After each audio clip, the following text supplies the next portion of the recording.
Bismillahirrahmanirrahim. Assalamualaikum warahmatullahi wabarakatuh. Pemirsa LKC sekalian yang dirahmati Allah Subhanahu wa taala.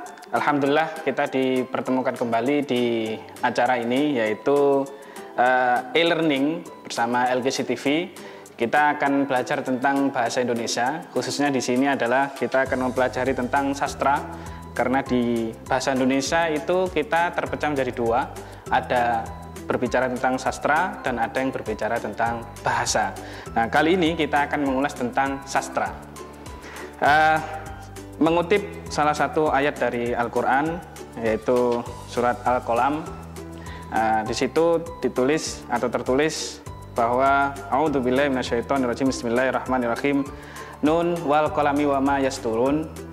Di sana Allah Subhanahu wa taala mempersaksikan atas apa yang kita tulis.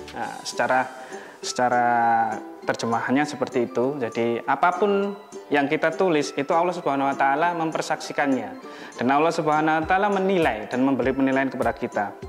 Nah, ini kita hubungkan dengan konteks sastra, bahwa kita ketika membuat sebuah tulisan itu, atau yang biasa kita buat oleh anak-anak itu adalah ekspresi atau ungkapan dari isi hati, itu sebenarnya tidak terlepas dari kesaksian dari Allah Subhanahu wa taala. Artinya semua yang kita tulis itu disaksikan oleh Allah Subhanahu wa taala dan dihitung, dinilai, diberikan ganjaran sesuai dengan apa yang kita tulis. Oleh karena itu, apa yang kita tulis meskipun itu memang sebuah sastra, maka tetap kita perhatikan apakah ini bernilai, apakah ini bermanfaat untuk khalayak umum atau tidak.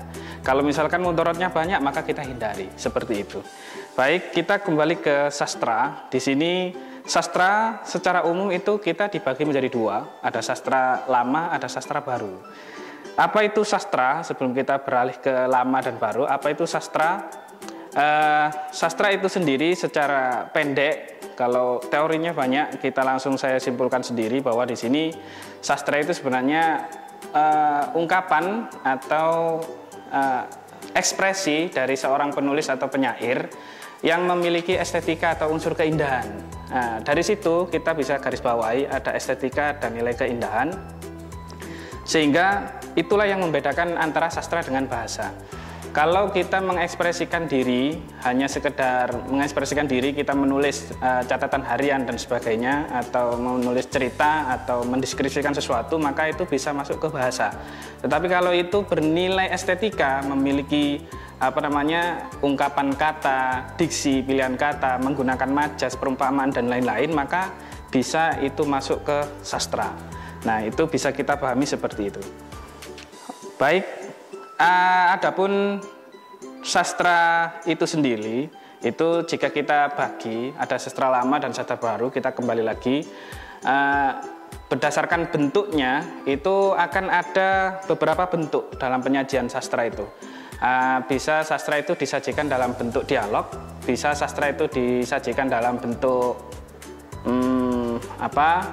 prosa, bisa disajikan dalam bentuk bait. Dalam bentuk dialog misalkan teks drama. Nah, itu salah satu bentuk teks sastra juga yang disajikan dalam bentuk drama atau dialog. Kemudian yang kedua dalam bentuk prosa. Dalam bentuk prosa ya cukup banyak. Contohnya misalkan novel, kemudian cerpen, apalagi ya? Novel, cerpen, yang berbentuk paragraf. Itu adalah bentuk prosa. Kemudian yang ketiga dalam bentuk bait. Dalam bentuk bait misalkan ya puisi, pantun, puisi lama atau puisi baru, kemudian yang di dalamnya ada pantun, gurindam, syair dan lain-lain. Mereka disajikan dalam bentuk bait. Nah, itu dalam berdasarkan bentuknya. Adapun sekarang kita akan berbicara pembagian sastra tadi, ada sastra lama, ada sastra baru. Apa itu sastra lama dan apa itu sastra baru? Kalau lama itu intinya dia masih berupa lisan, masih banyak karena memang munculnya sastra lama itu di era yang masih belum ada media tulis. Secara teori, artinya ahli tentang sastra, mereka mendeskripsikan atau mengklasifikasikan sastra lama dengan sastra baru itu berdasarkan munculnya media teks atau media tulis. dalam hal ini adalah kertas misalkan atau yang lainnya. Jadi kalau sastra lama itu mereka muncul sebelum munculnya media tulis. Jadi era di mana sastra itu diungkapkan dalam bentuk lisan. Jadi mulut ke mulut, kemudian seperti apa, legenda, mitos dan lain-lain. Sedangkan kalau yang untuk sastra baru mereka muncul setelah adanya teknologi atau media tulis seperti kertas dan lain-lain, sehingga sastra lebih diungkapkan dalam bentuk tulis. Nah, seperti itu pembagian antara sastra lama dengan sastra baru. Pemirsa LGC TV yang dirahmati Allah Subhanahu wa taala. Jadi tadi kita sudah mengetahui tentang sastra secara umum, kemudian pembagian sastra lama dan sastra baru. Nah, sekarang kita akan sedikit mengulas materi yang itu disajikan mulai SMP sampai SMA. Di sini tentang sastra terbagi menjadi dua tadi, lama dan baru. Yang lama ini yang ada di tingkat SMP sampai SMA itu membahas tentang puisi, kemudian syair, pantun, kemudian berikutnya adalah gurindam. Jadi beberapa sastra lama saja yang sering muncul di pembelajaran bahasa Indonesia. Kemudian jika kita klasifikasikan pula yang masuk ke sastra baru itu di dalamnya ada cerpen, kemudian novel, ada drama. Puisi itu juga masuk karena di sana puisi terbagi dua. Nanti kita di bahasan puisi akan muncul bahwa ada puisi lama dan ada puisi baru. Jadi puisi masuk di sastra lama juga masuk di sastra baru. Kita awali dengan puisi terlebih dahulu. Bahasan tentang puisi. Seperti yang saya sampaikan di awal bahwa puisi ini terbagi menjadi dua secara garis besar, ada puisi lama dan ada puisi baru. Yang kita ulas pertama ini adalah tentang puisi lama. Ada 3 puisi lama yang masuk dan sering kita jumpai baik itu di pembelajaran SMP maupun SMA. Apa saja itu? Yang pertama syair, yang kedua pantun, yang ketiga gurindam.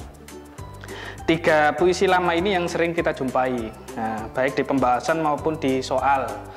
Nah, sekarang kita bahas satu persatu dan kita kenali satu persatu. Tentunya di sini kita belajar sastra ini dalam arti supaya kita tahu dan paham sastra itu sebenarnya apa.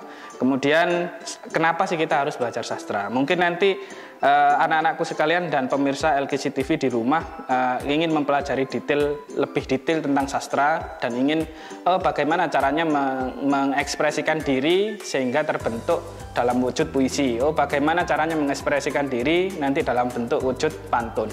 Selera masing-masing karena masing-masing manusia mempunyai kecenderungan sendiri-sendiri. Mungkin ada yang punya bakat suka di drama, maka bisa nanti mengembangkan dan melihat yang drama. Ada yang mungkin suka bercerita, maka bisa disampaikan dalam bentuk cerpen dan novel dan seterusnya. Atau mungkin yang suka atau puitis misalkan, maka bisa disampaikan dalam bentuk puisi dan pantun. Banyak hal. Cuman di sini akan kita bahas hanya beberapa yang sering kita jumpai. Syair, yang pertama syair. Nah, ini sering kali terjadi istilahnya kebingungan antara syair dengan bentuk pantun karena di situ ada kemiripan sedikit. Syair itu dari mana asalnya? Syair itu dari Arab. Salah satu bentuk sastra yang asalnya dari Arab. Di sini bisa kita garis bawahi beberapa hal supaya nanti ketika kita ketemu bentuk syair maka kita bisa mendeskripsikan, oh ini syair. Nah, dari apa? Dari beberapa hal ini. Yang pertama dari sajaknya. Syair berbeda dengan pantun. Kalau pantun AB-AB sajanya. Kalau syair itu nanti AA-AA. Melihat dari sajaknya maka bisa kita lihat bahwa syair di sini hanya 2 baris isinya. AA atau BB. Jadi hanya 2 baris. Bisa lebih dari 1 bait. Artinya syair itu untaian untaian kata atau baris sastra yang itu bisa lebih dari 1 bait. Kalau pantun itu hanya 1 bait yang terdiri dari 4 baris. Tetapi kalau syair itu bisa 12 bait atau mungkin ada 6 bait. Jadi itu sesuai selera dari penyair itu sendiri atau yang membuat syair. Tidak ada yang namanya sampiran, berbeda dengan yang pantun. Kalau pantun itu dia memiliki sampiran di atas, kemudian bagian bawahnya adalah isi. Sedangkan untuk syair keseluruhannya adalah isi. Nah, itu yang membedakan. Jadi yang pertama ada sajak, kemudian yang kedua ada sampiran. Tidak adanya sampiran, maaf. Nah, bisa kita saksikan bersama di sebelah kanan saya. Nanti saya akan munculkan, kita perlihatkan contoh syair, dan sedikit akan kita ulas seperti yang ada di bawah, di sebelah kanan saya ini. Nah, itu adalah contoh dari syair, dan bisa kita saksikan, kita simak, kita lihat bersama bahwa cirinya dari syair itu sendiri, ya salah satunya adalah sajak. Nah, kita lihat sajaknya ini. Sajaknya adalah AA atau BB. Bukan berarti akhir rimanya adalah AA atau BB, bukan, tapi di sini adalah bunyinya. Nah, kemudian kita lihat bersama bahwa di contoh di atas itu terdiri dari beberapa bait. Artinya di sini syair tidak terikat jumlah baitnya. Bisa 4, bisa 6, bisa 12 dan seterusnya. Kemudian dari satu bait itu 4 baris. Nah, meskipun jumlah baitnya banyak, tapi dalam satu baitnya itu hanya terdiri 4 baris dan keseluruhannya adalah isi. Berbeda dengan pantun. Bisa kita lihat bersama. Nah, baik, seperti itu untuk syair. Nah, bisa kita lihat dari contoh itu, bisa kita renungkan sejenak, kemudian kita pahami bersama. Baik, setelah syair, salah satu bentuk puisi lama, yang satunya yang kedua adalah pantun. Nah, ini yang sedikit berbeda dengan syair tadi. Kalau syair itu 4 baris, di sana semuanya isi. Nah, sedangkan kalau pantun itu semuanya ada 4 baris dalam satu bait, dan baris 1, 2 itu merupakan sampiran, kemudian baris 3, 4 merupakan isi. Nah, bisa kita lihat bersama di sebelah kiri saya, itu salah satu contoh pantun. Sebenarnya di sana pantun itu berdasarkan isinya banyak. Jadi ada pantun jenaka, ada pantun anak, ada pantun nasihat, itu berdasarkan isinya. Dan kita bisa bandingkan, ini ada dua tayangan. Yang sebelah kanan saya ini adalah contoh syair, dan yang sebelah kiri saya adalah salah satu contoh pantun. Jadi di sini kita bisa bandingkan apa perbedaan antara syair dengan pantun. Bisa kita lihat bersama. Antara rimanya, dua-duanya, rima syair seperti apa, kemudian rima pantun seperti apa. Bisa kita perhatikan bersama. Nah, baik pemirsa LGC TV sekalian yang dirahmati Allah Subhanahu wa taala. Berikut tentang syair dan pantun. Kemudian yang ketiga, ini sastra lama yang ketiga, ini kita akan berbicara tentang gurindam. Nah, kalau gurindam ini sedikit berbeda tentang antara syair dengan pantun. Tetapi gurindam sedikit mirip dari salah satu jenis pantun berdasarkan isi, yaitu pantun nasihat, karena gurindam berisi tentang nasihat-nasihat kehidupan. Nah, di sini bisa kita lihat beberapa ciri gurindam. Gurindam itu merupakan untaian kata yang di sana memiliki sajak AAAA dan BB. Jadi dia hanya 2 baris. Nah, sehingga kalau kita lihat tadi di syair itu 4 baris, di pantun juga 4 baris, dengan variasi syair itu semuanya adalah isi 4 barisnya. Yang pantun itu berisi 2 sampiran, 2 baris adalah isi. Nah, untuk gurindam itu berisi 2 baris dan dua-duanya merupakan isi. Nah, di gurindam itu 2 baris itu terdiri dari yang pertama merupakan syarat atau persoalan, yang kedua, baris kedua itu merupakan jawabannya. Nanti kita bisa lihat dari contoh di sebelah kiri saya ini. Ini adalah contoh gurindam, dan bisa kita lihat di situ bahwa terdapat sajak atau rima AAAA atau mungkin BB. Jadi hanya 2 baris. Nah, bisa kita lihat itu hanya 2 baris. Meskipun bisa jadi terdiri dari sekian bait, tetapi dalam satu baitnya ada 2 baris. Isinya bisa kita lihat, ya ini yang baris pertama itu merupakan syarat persoalan, kemudian baris yang kedua merupakan jawabannya.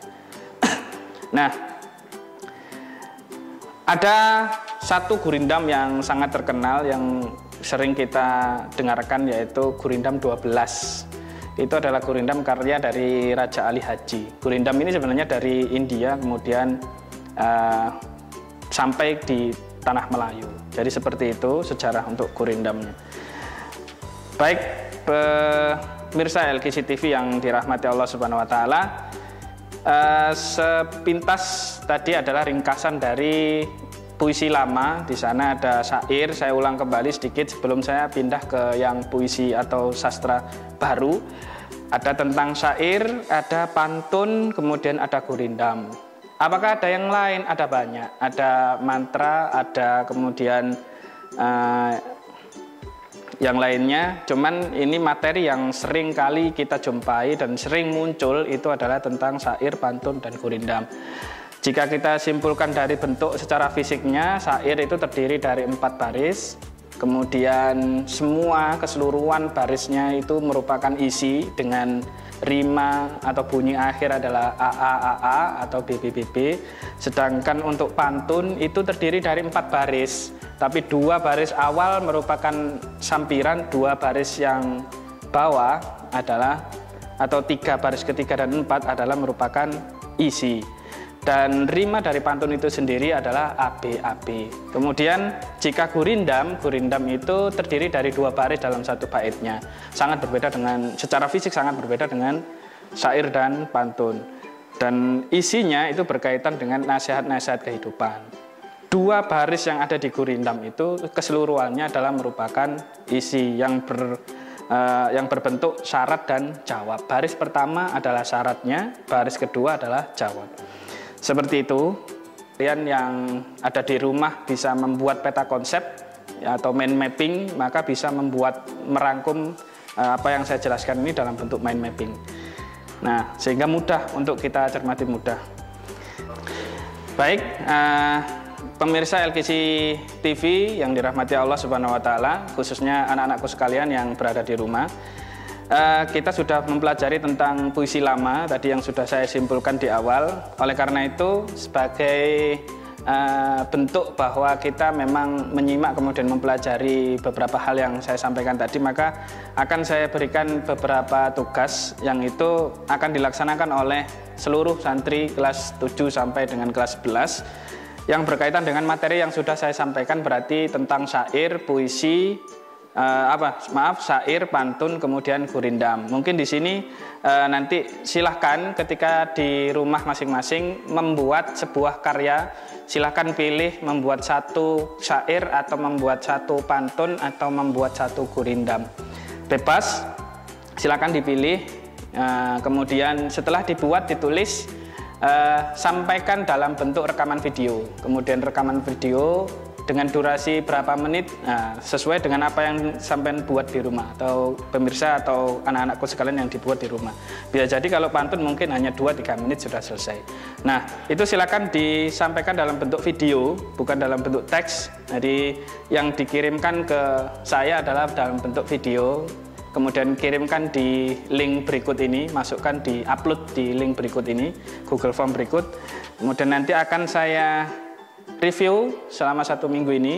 Setelah itu minggu depan akan saya ulas dan akan saya tampilkan video-video yang sudah sampean kirim, mungkin secara random beberapa.